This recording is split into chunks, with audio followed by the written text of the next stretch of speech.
बिस्मिल्लाहिर्रहमानिर्रहीम। अस्सलाम वालेकुम वरहमतुल्लाहि वबरकातुहू। तो कैसे हैं आप सब लोग?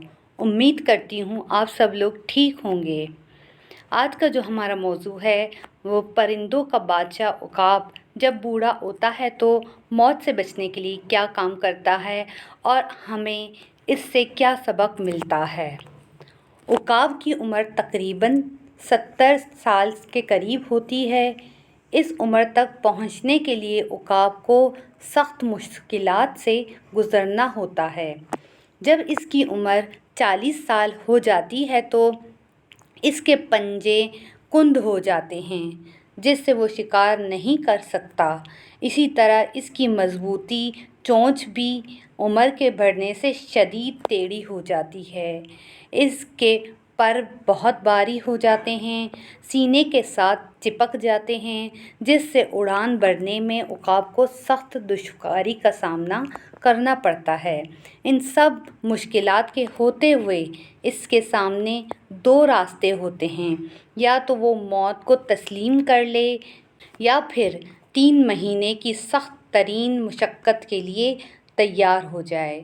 इसीलिए वो पहाड़ों में जाता है और सबसे पहले अपनी चोंच को पत्थरों पर ज़ोर ज़ोर से मारता है, यहाँ तक कि वो टूट जाती है। कुछ दिन बाद जब नई चोंच निकलती है तो वो इससे अपने सारे नाखून जड़ से काट लेता है। फिर जब इसके नए नाखून निकल आते हैं तो वो चोंच और नाखून से अपना एक एक बाल उखाड़ लेता है। इस सारे अमल में उसे 5 माह की तवील तकलीफ़ और मुशक्क़त से गुज़रना होता है। 5 महीने के बाद जब वो उड़ान भरता है तो यूँ महसूस होता है जैसे इसने नया जन्म ली हो। इसी तरह वो 30 साल मज़ीद ज़िंदा रह सकता है।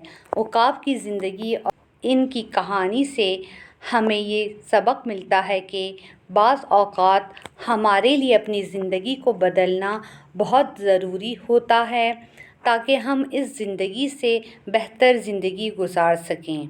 अगरचे इस ज़िंदगी को बदलने के लिए हमें सख्त जद्दोजहद क्यों ना करनी पड़े। अगर आपको आज की ये वीडियो अच्छी लगी और इससे कुछ सीखने का मौका मिला तो इस वीडियो को लाइक, शेयर और इस चैनल को सब्सक्राइब ज़रूर कीजिए और कमेंट सेक्शन में अपनी राय का इज़हार ज़रूर दीजिए। शुक्रिया।